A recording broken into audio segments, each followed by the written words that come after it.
Or is it? Today's topic is mystery. But the real mystery is, where's Olive? See if we can find her.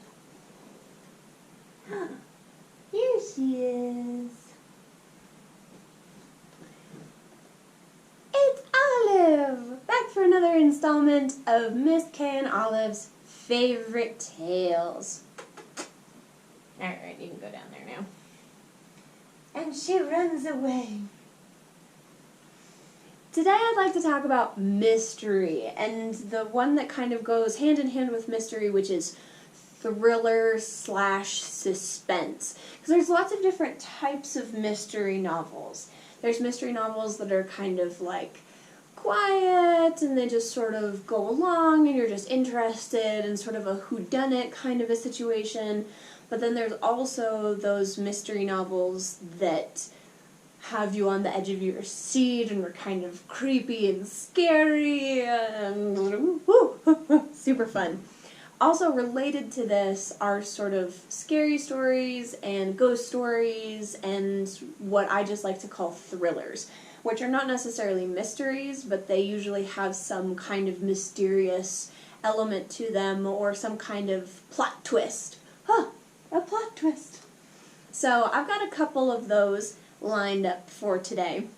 The other thing that I would like you to know about this sort of topic is that a lot of times, especially when you get into adult books, but not necessarily adult books, a lot of times authors will write around a character, and they'll write a whole series of books around a character, and usually it's a lot of these sort of mystery, suspense, thriller novels.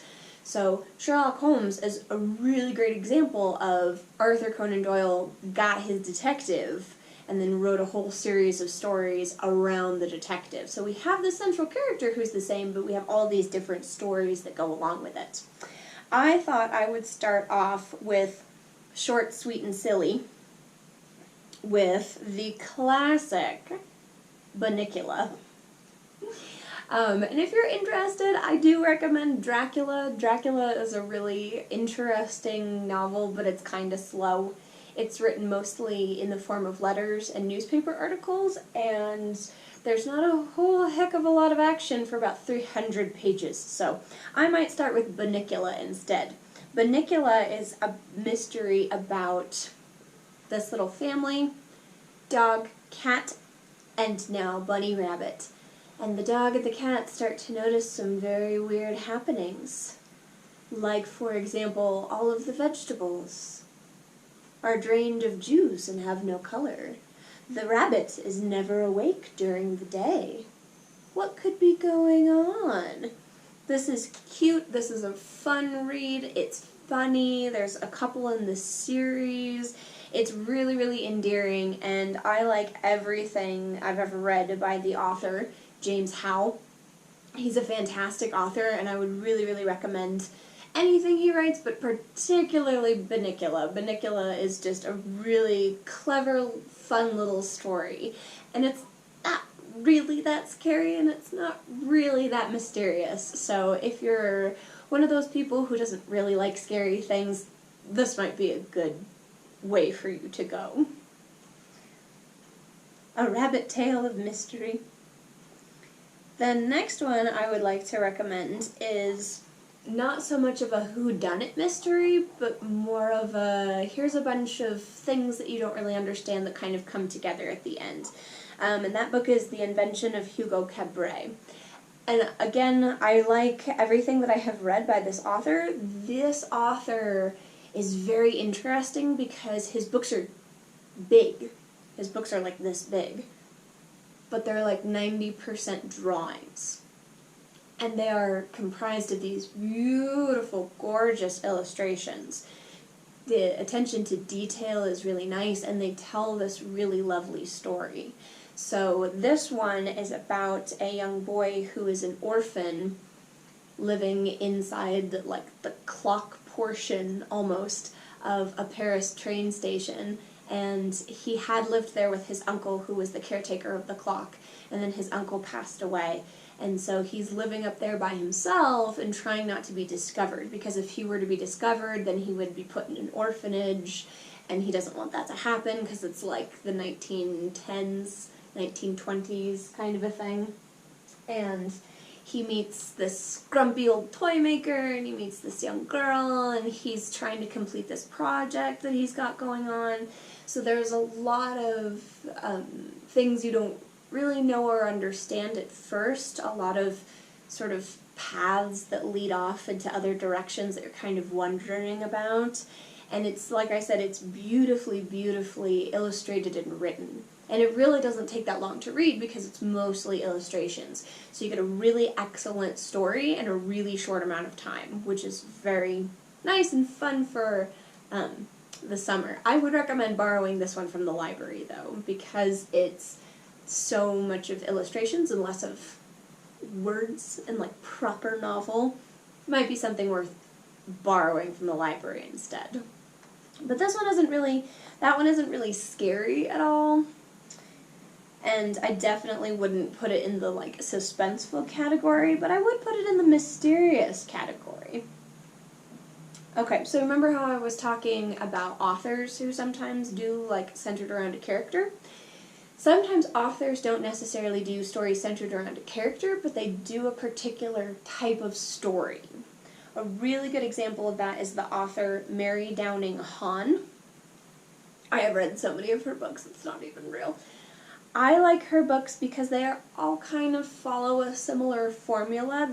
More or less all of them are ghost stories, but all of them are unique in their own way. They all have interesting things on their own. There's always a little bit of an element of that genuinely scary feeling. Something terrible really truly happens. It's not just sort of fluffy, scary ghost stories.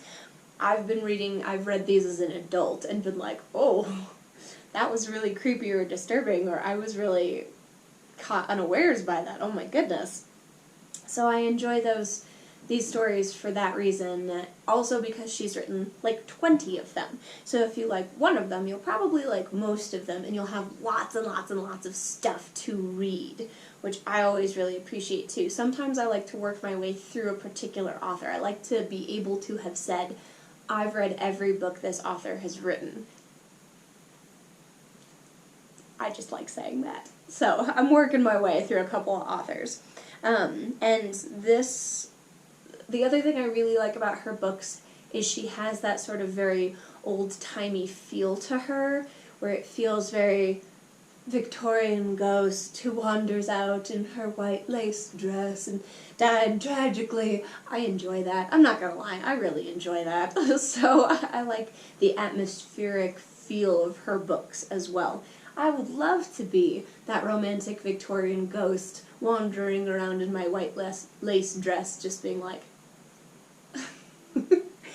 having died tragically and so young. Okay. But I also want to be put in a museum someday when I'm just like a skeleton, so, you know, maybe I'm just weird, I don't know.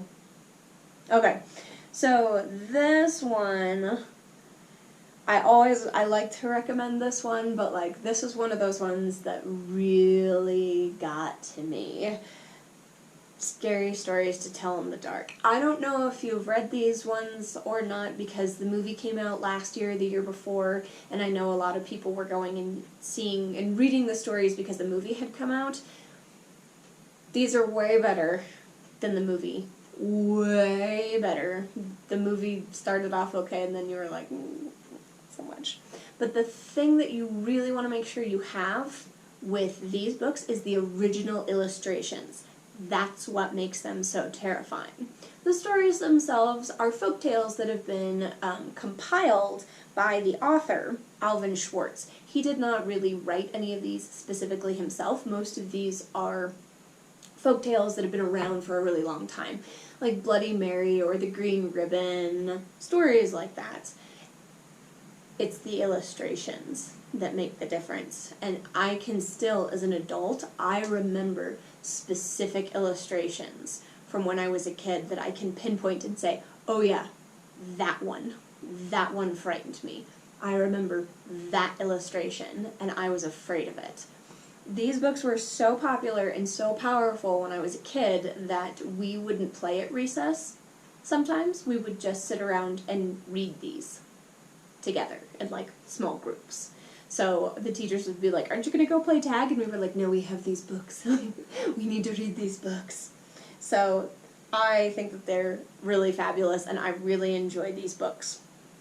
But again, they're really, really creepy. And the illustrations are so scary. So, like, you know, take it with a grain of salt. And I think I would be remiss if, in talking about mysteries and thrillers, I didn't talk about our very first major detective, Sherlock Holmes. I recommend The Hound of the Baskervilles. Now, Arthur Conan Doyle has a lot of stories about Sherlock Holmes, and a lot of the stories are nice and short. So you can read, you know, The Mystery of the Orange Pips, or you can read The Purloined Letter, and it doesn't really take that long, and you can kind of, you know, sort of get through them quickly.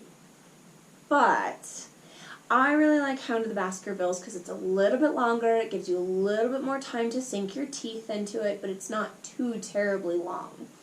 The other thing that I would say is to read this book with the internet at your fingertips, because there's a lot of old-fashioned words and old-fashioned concepts that you may need a little bit of help to decipher. Or if you can find an annotated version of these, that might be really helpful. An annotated version is when you have, like, you open the book and the center portion is the book, but on the edges of the book it has little notes and explanations to help you understand what's going on in the book.